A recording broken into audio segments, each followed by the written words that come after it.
कम इल्मी के बायस हिना परवेज भट्ट का मजाक बन गया। इमरान से मुतालिक तबसरा उनके अपने गले पड़ गया। आखिर मामला क्या है?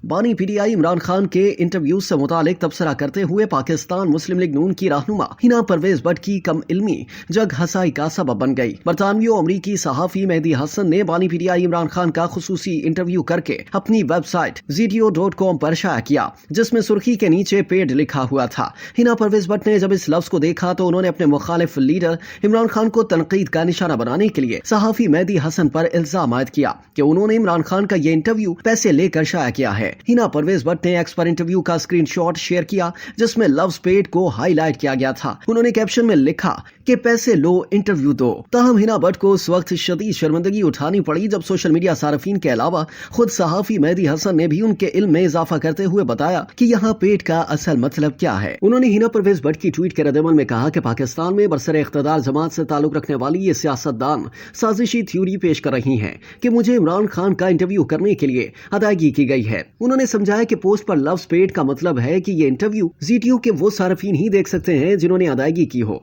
मेहदी हसन ने हिना परवेज भट्ट की कम इल्मी का मजाक उड़ाते हुए तबसरा किया कि तसव्वुर करें कि कोई मुंतखब रहनुमा इतना जाहिल और साजिशी नजरियात का हामिल भी हो सकता है। उन्होंने मजीद कहा कि फर्ज कर लें कि अगर वाकई ZTO को अदायगी करके इमरान खान का इंटरव्यू करने के लिए एक बड़ी साजिश रची गई होती, तब भी हम इस इंटरव्यू के साथ इतना वाज़ेह लफ्ज पेड क्यों लिखते कि हर कोई बासानी से पढ़ ले। हिना परवेज भट्ट की कम इल्मी पर तबसरा करते हुए रहनुमा पीटीआई जुल्फे बुखारी ने लिखा, मेरी हंसी नहीं रुक रही। इस बेचारी खातून रुकन सूबाई असम्बली को कितनी शर्मिंदगी महसूस हो रही होगी। इसी तरह मुस्लिम लीग नून की हामी समझी जाने वाली खातून सारिफ शमा जुनेजो ने भी यही इल्जाम आयद किया तो मेहदी हसन ने उन्हें भी पेड का मतलब समझाते हुए टोका कि अपनी बायो में इतनी डिग्रियां दिखाने के बावजूद आप बिल्कुल अक्लमंद नहीं हैं। शमा जुनेजो की इस कम इल्मी पर तबसरा करते हुए रहनुमा पीटीआई शहबाज गिल ने लिखा कि इस बीबी को ताजा ताजा तमगा दिया गया है। ये वैसे सारे ही नालायक हैं। इस बीबी का नाम घर वालों ने शमा रखा था। लगता है मोहतरमा ने शुरली बनने का फैसला कर रखा है। हद है नालायकी की।